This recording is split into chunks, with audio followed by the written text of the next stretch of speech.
السلام علیکم and welcome back to my YouTube channel. تو آج کی ویڈیو میں ہم ڈسکس کریں گے کہ انسیڈنٹ ریکارڈنگ کیا ہوتا ہے اور یہ کیوں کی جاتی ہے۔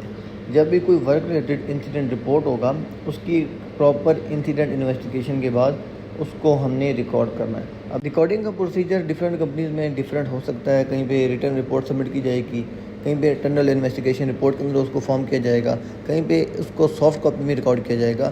لیکن ہمیں ریکارڈنگ کیوں کرنی ہے؟ As a minimum organizational should a record of our work related accident، ہمارے پاس ایک لیگل ریکوائرمنٹ ہوتی ہے۔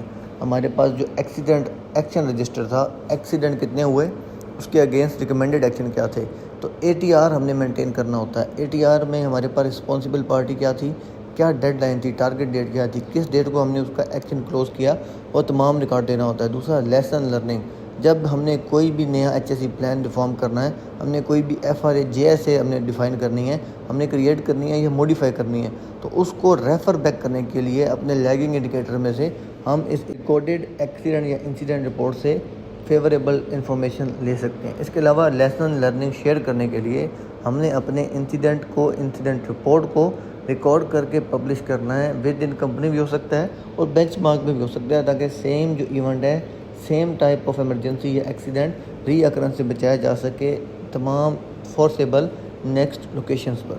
تو امید کرتا ہوں انسیڈنٹ ریکارڈنگ کا آپ کا یہ ٹاپک کلیئر ہو چکا ہوگا۔